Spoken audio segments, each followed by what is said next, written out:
boa tarde. Você acompanha agora as principais reportagens da HIT.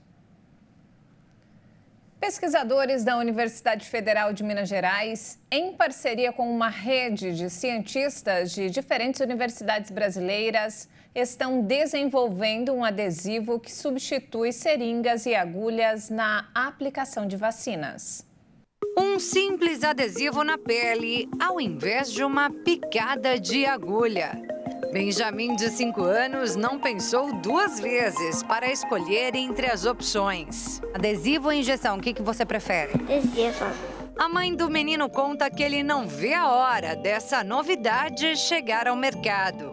Já está ansioso, achou que já ia até vivenciar a experiência, mas não é dessa vez ainda. Mas a gente está esperando, né, filho?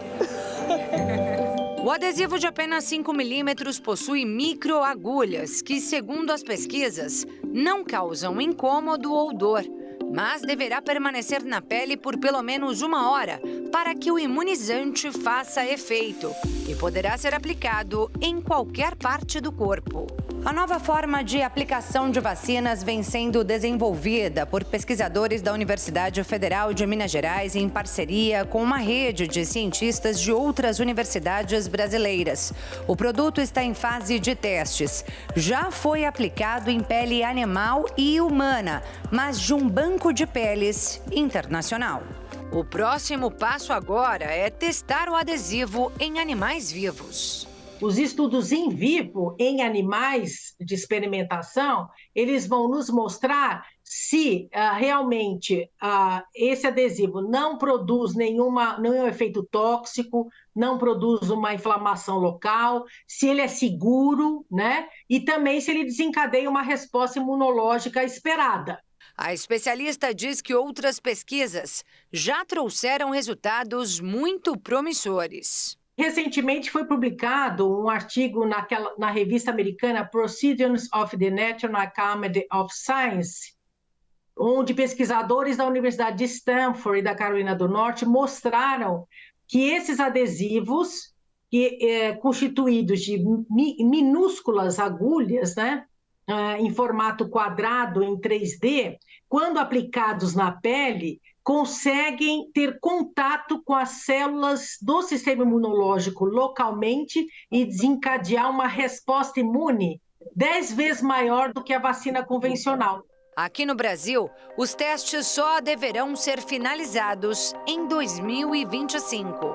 São muitas variantes que são testadas e isso demora muito tempo, né? Não é uma coisa que a gente faz de bate-pronto, tem a resposta e já libera. Não, a gente tem que testar várias e várias vezes, com várias e várias variantes e diferentes modelos, né, em animais e também em humanos, para depois liberarmos para o mercado e daí aprovação para a Anvisa, para que as pessoas possam usar de forma segura, né, sem nenhum tipo de problema para a saúde.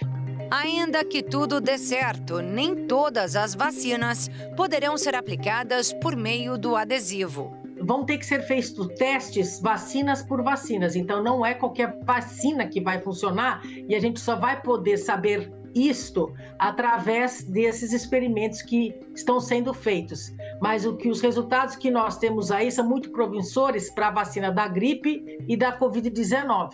A Nayara, que além de mãe do Benjamin é enfermeira, aposta que o adesivo fará uma revolução. Eu acho que vai facilitar muito, inclusive, a aderência pela parte dos pais também, né? Você fala, mas que dó, ter que levar, é uma injeção, é uma picada, é trauma.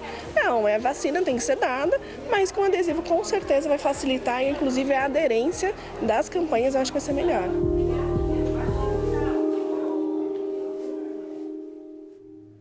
Olha só que interessante, um estudo com mais de 100 mil pessoas apontou o horário ideal do café da manhã.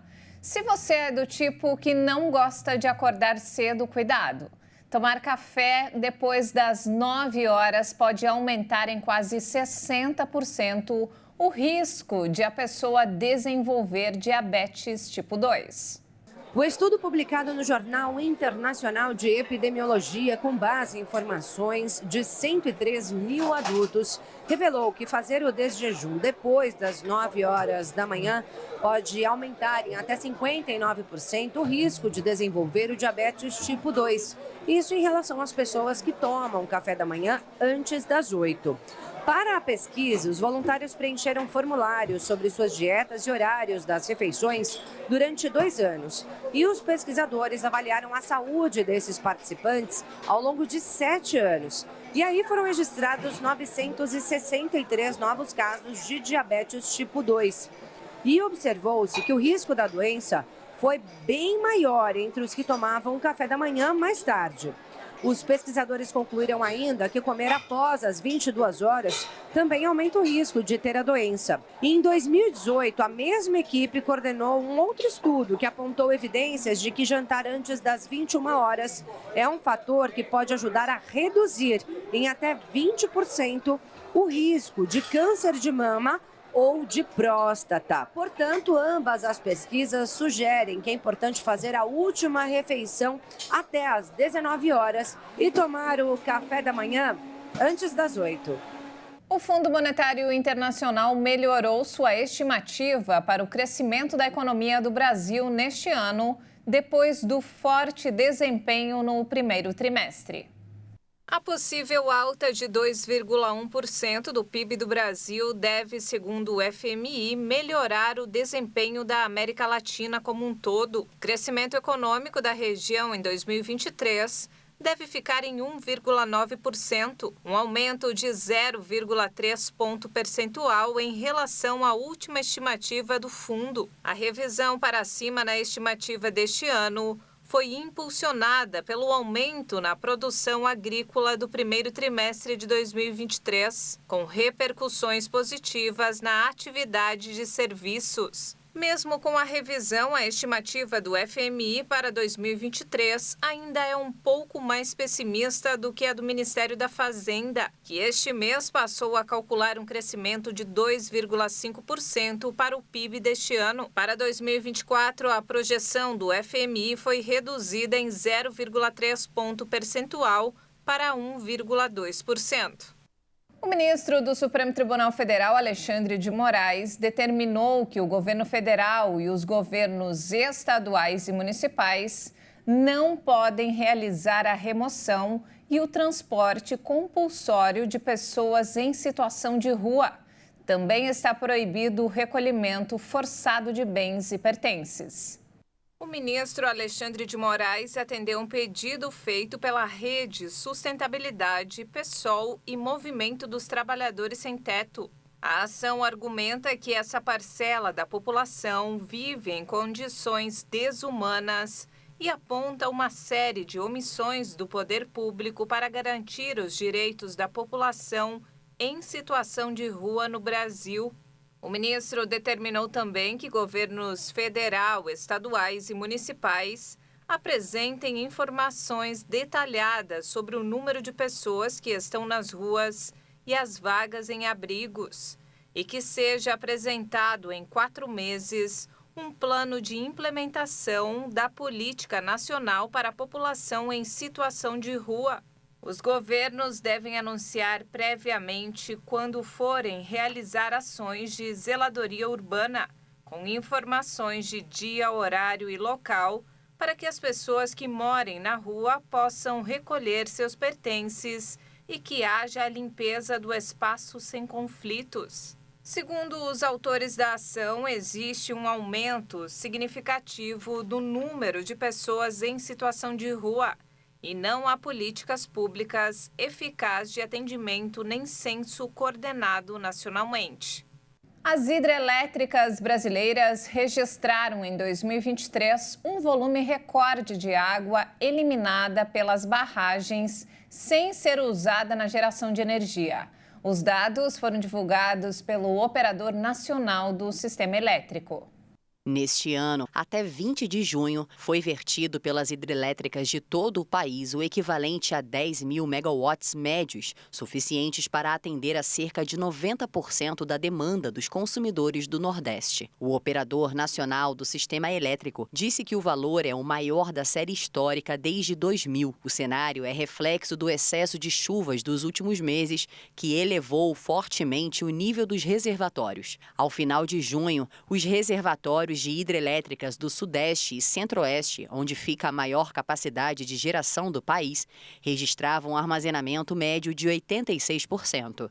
A quantidade de água vertida nesse ano só não foi maior porque o país exportou energia para a Argentina e Uruguai. Como reflexo disso, a Agência Nacional de Energia Elétrica, a ANEEL, tem trabalhado com as bandeiras tarifárias verdes, ou seja, sem cobrança extra nas contas de luz, desde abril de 2022 e que devem permanecer até o final de 2023.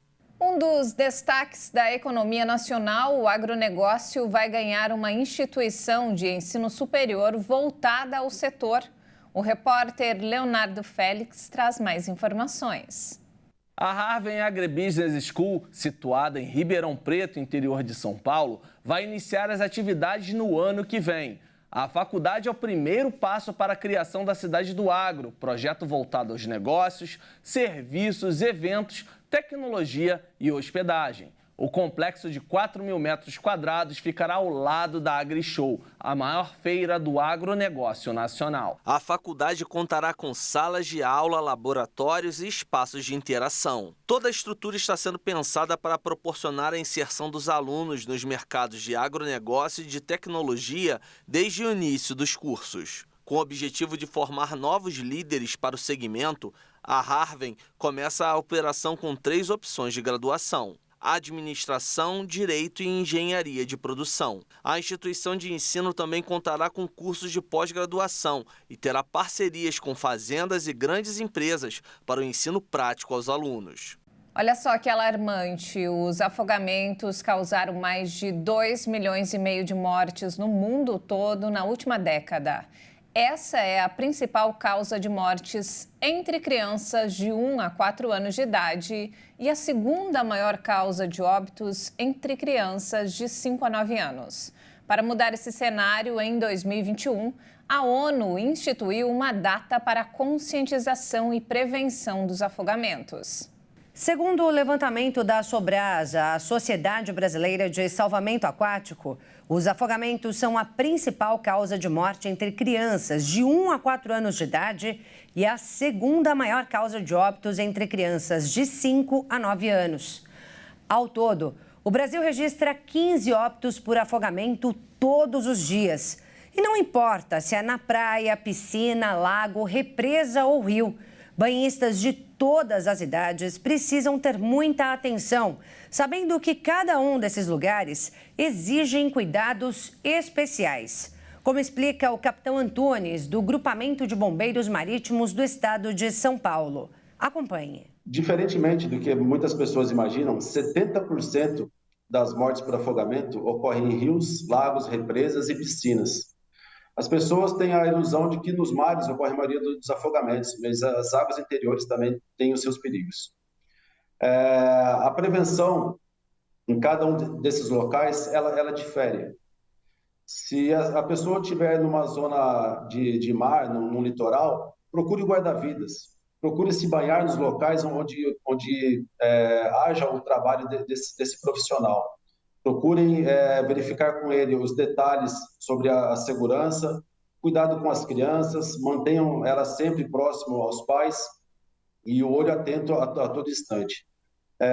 Evitem as boias, que elas trazem uma falsa sensação de segurança. Em piscinas, cuidado com a profundidade, cuidado com os saltos de cabeça, né?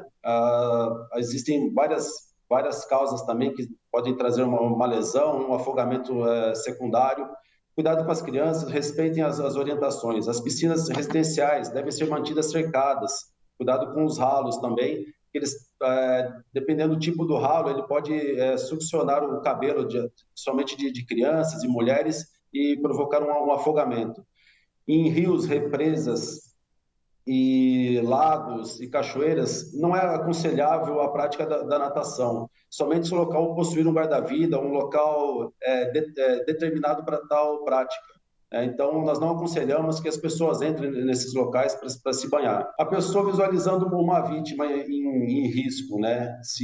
em um afogamento, ela deve, primeiramente, lançar um objeto flutuante, procurar algum objeto flutuante, uma garrafa PET, um isopor, uma tampa de isopor, alguma coisa que possa a pessoa ela se manter em condições ali, e de imediato procurar um socorro especializado, né? O acionamento do bombeiro, ou guarda-vidas que esteja próximo, algum profissional que possa fazer isso daí. De maneira nenhuma a gente orienta que a pessoa entre na água para que ela não se torne mais uma vítima. E ao invés de uma, nós tenhamos 2 ou 3, como já ocorreram casos no nosso Brasil. É isso aí. É importante reforçar aqui o número do telefone do Corpo de Bombeiros, que é o 193.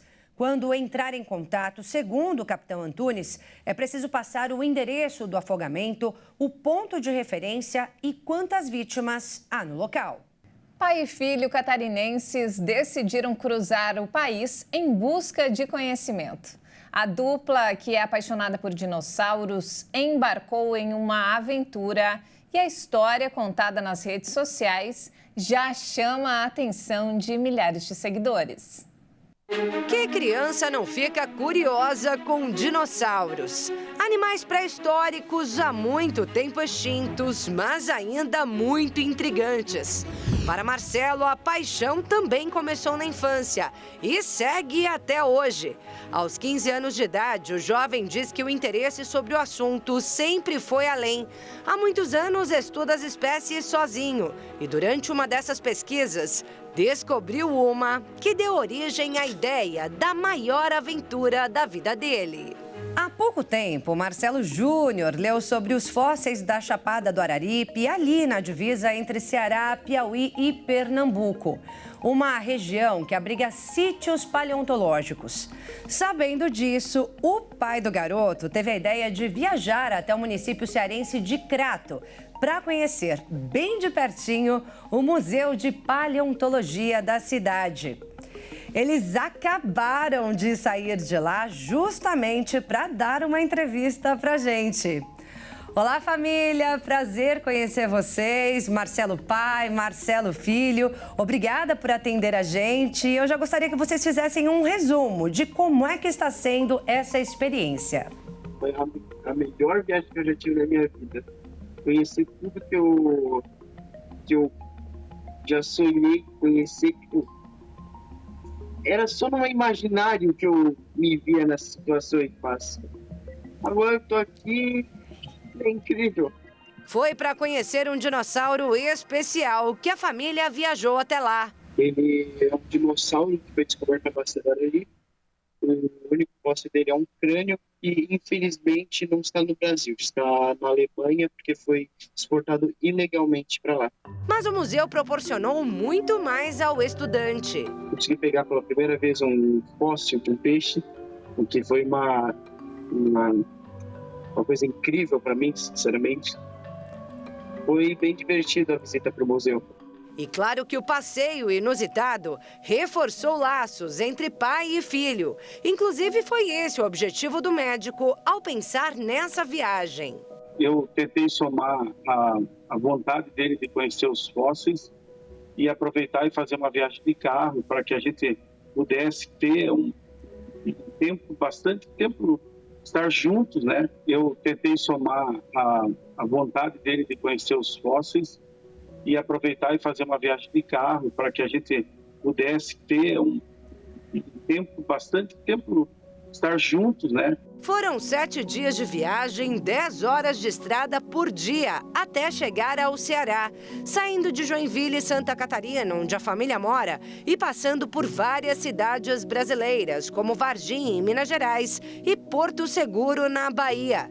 Tudo isso no famoso Fusca Azul 95, que acompanha Marcelo há décadas. Esse Fusca eu tenho há 21 anos. E o Marcelo sabe que quando ele fizer 21 anos, o Fusca vai ser dele.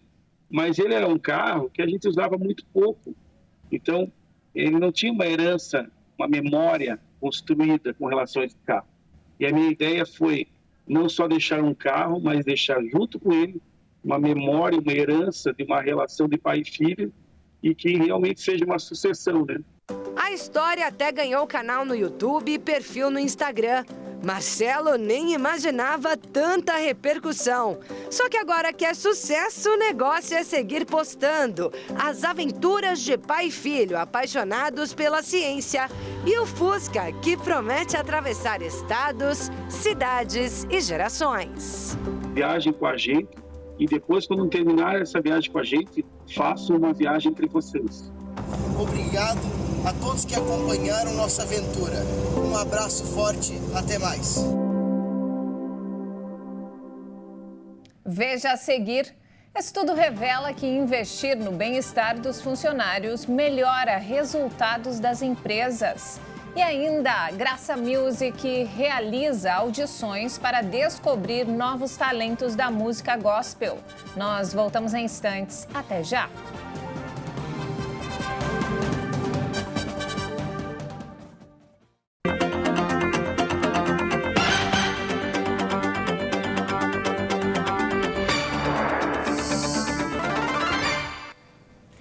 Um estudo elaborado pela maior plataforma de bem-estar corporativo do mundo revela que o desempenho das empresas e a saúde dos funcionários estão diretamente ligados. O levantamento mostra que os benefícios em qualidade de vida oferecem retorno direto sobre o investimento, além de aumentar o engajamento e a produtividade.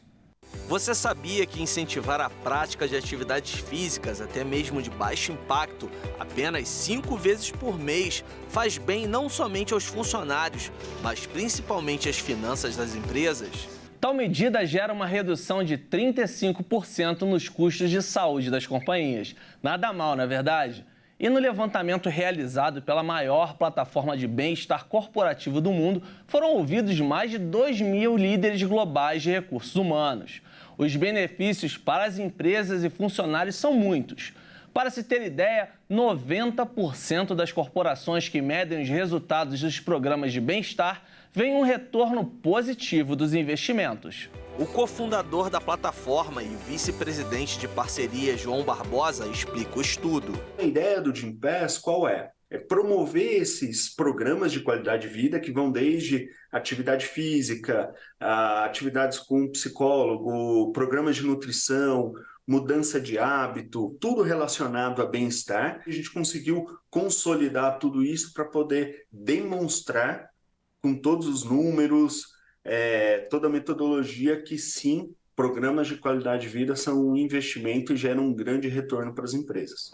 A pesquisa foi aplicada em 9 países, incluindo Brasil, Estados Unidos e Reino Unido. Outros dados do estudo também chamam a atenção. As empresas observaram que os programas de bem-estar são muito ou extremamente importantes para a satisfação, retenção e aquisição de talentos. No Brasil, os gestores são ainda mais otimistas com os impactos dos programas de bem-estar nas organizações. 97% das empresas brasileiras já registram resultados positivos.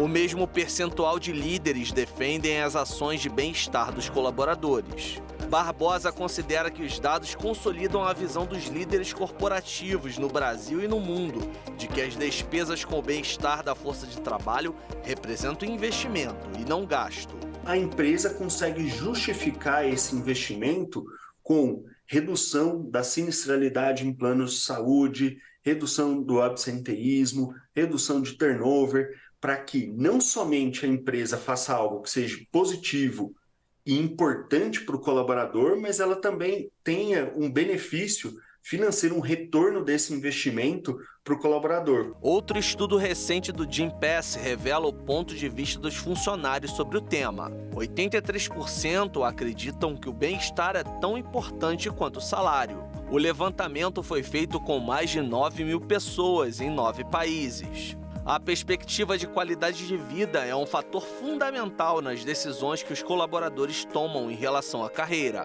85% permaneceriam em um cargo se a empresa priorizasse o bem-estar e 77% deixaria o emprego que não valoriza a questão.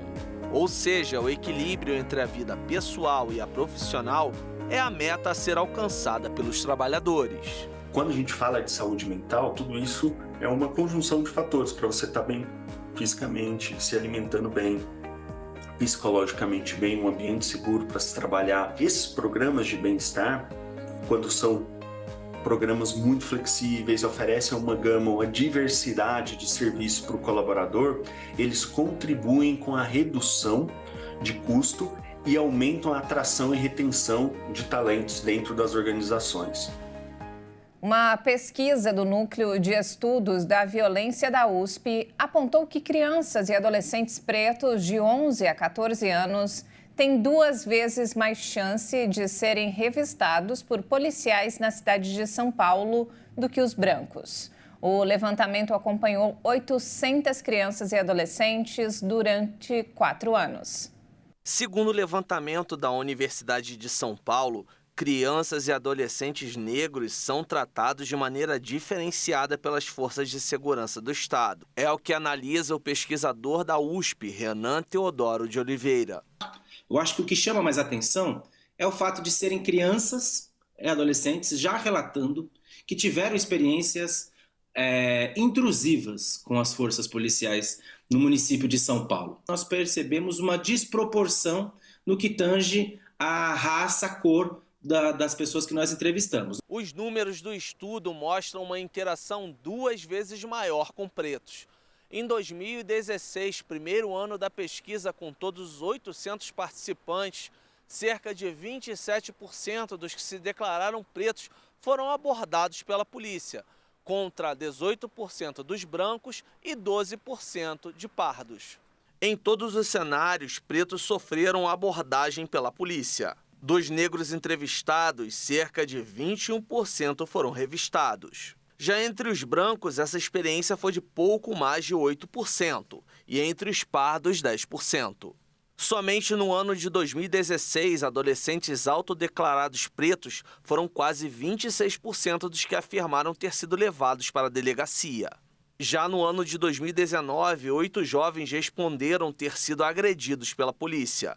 7 deles eram negros. Em alguns casos, os pretos, em outros os casos, os pretos e os pardos, são os que estão com maior probabilidade de ver a polícia bater em alguém. A gente sabe que a maioria das vítimas da violência policial são negros, das vítimas fatais. A gente sabe que é mais provável a polícia prender algum negro do que um branco. O que a gente não sabia é que isso pode começar tão cedo na vida do brasileiro. Tanto meninas quanto meninos foram ouvidos, todos eles matriculados em 120 escolas públicas e privadas da capital paulista. Os entrevistados nasceram em 2005 e estavam com 11 anos em 2016. De acordo com o pesquisador da UF, não há uma definição concreta sobre a chamada fundada suspeita. Para Oliveira, a avaliação do policial é subjetiva. De acordo com o Código de Processo Penal, a polícia pode parar as pessoas contanto que ela tenha fundada suspeita. Por que ela procura com mais frequência o tráfico de drogas em meninos negros do que em meninos brancos? O lugar em que a pessoa está e a cor da pele em nada dizem a respeito das ilicitudes que a pessoa está cometendo. Não é porque é pobre, não é porque é preto ou porque é negro e está numa determinada região que essa pessoa está propensa ou está mais possivelmente cometendo crime. Isso aqui é preciso tirar do horizonte, é preciso modernizar as polícias.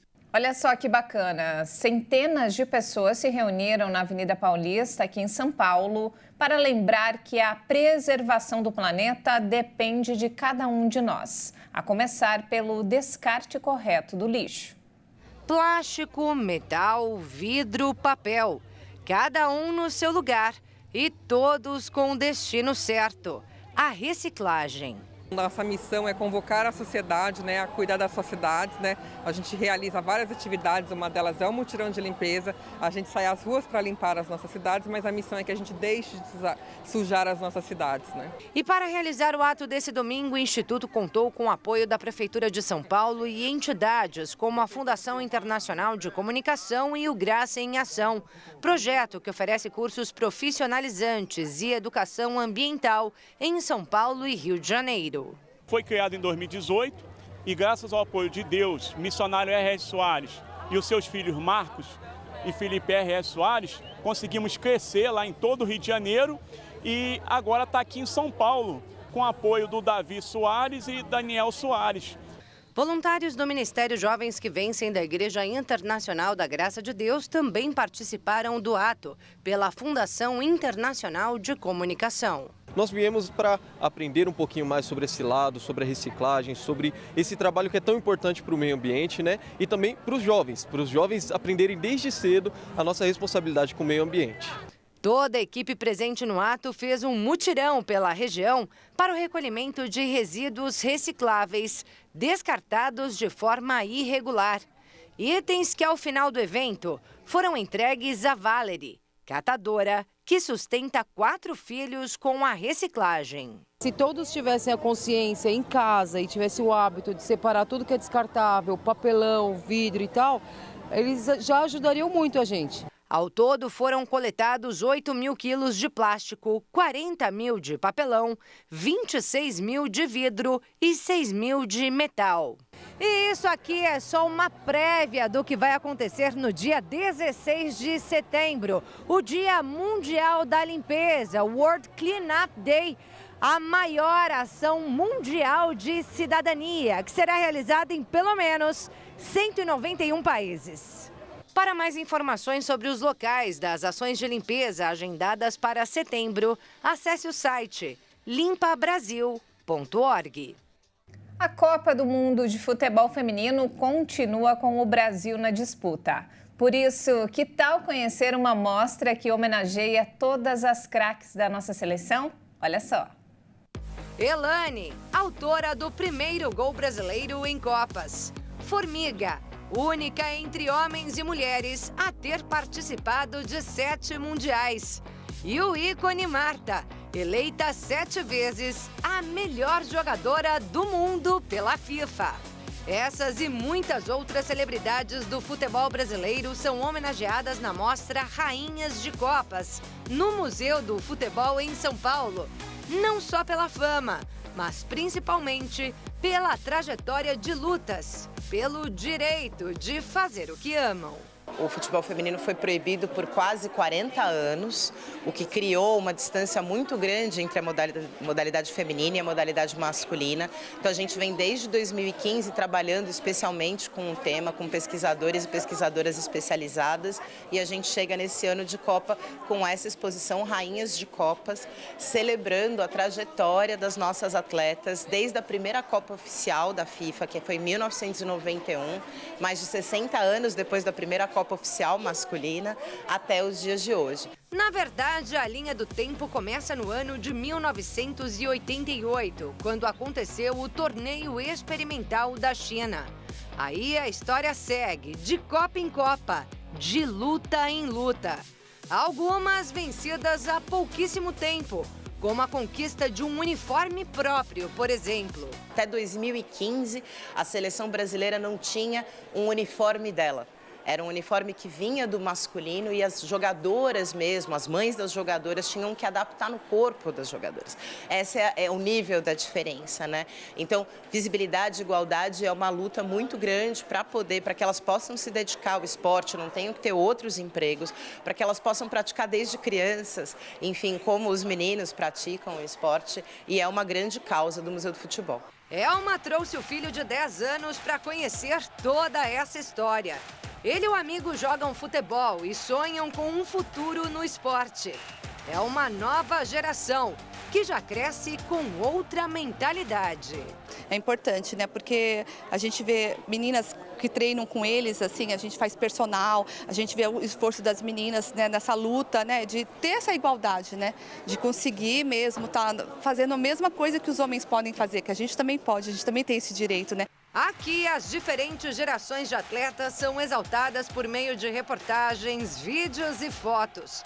A maioria do arquivo pessoal das próprias jogadoras, por causa da falta de cobertura de boa parte dos torneios.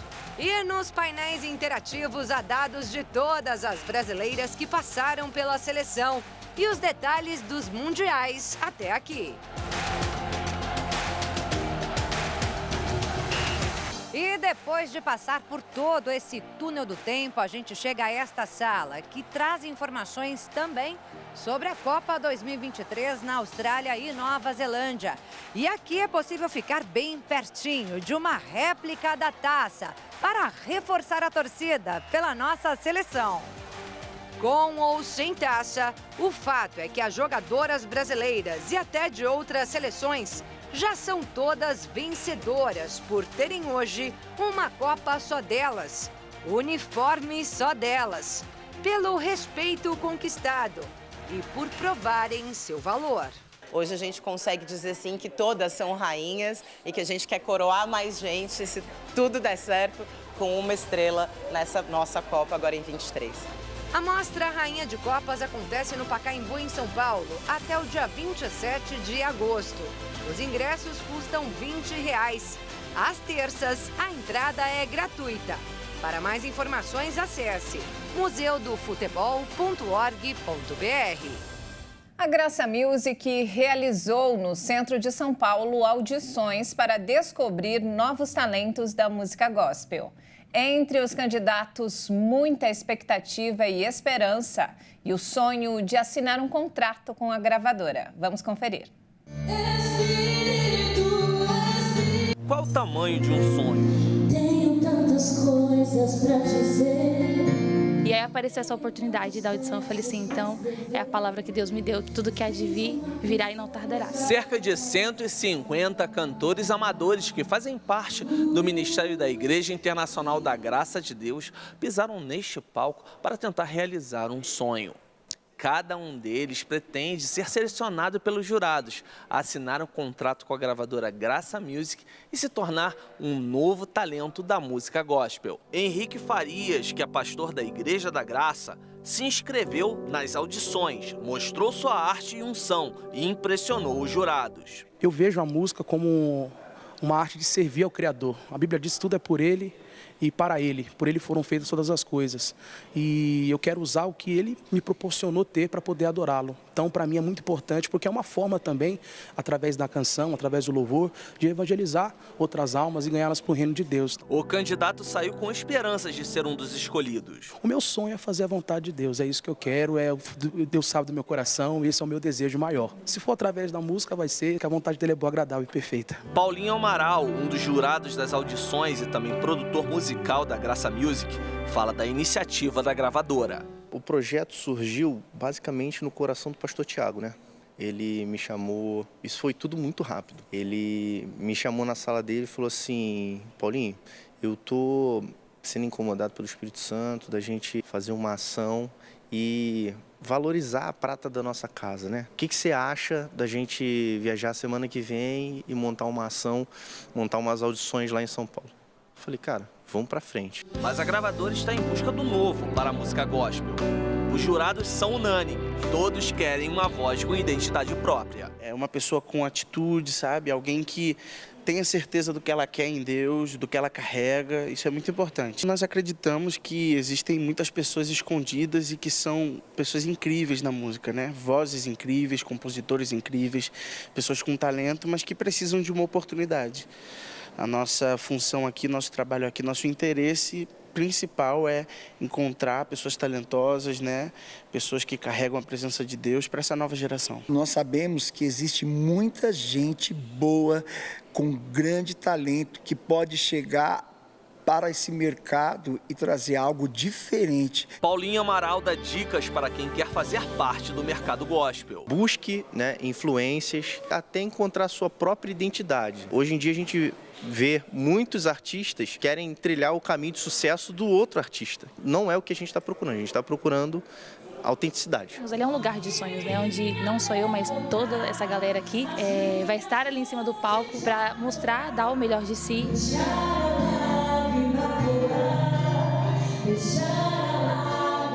Essa edição fica por aqui. Mais informações ao longo da nossa programação.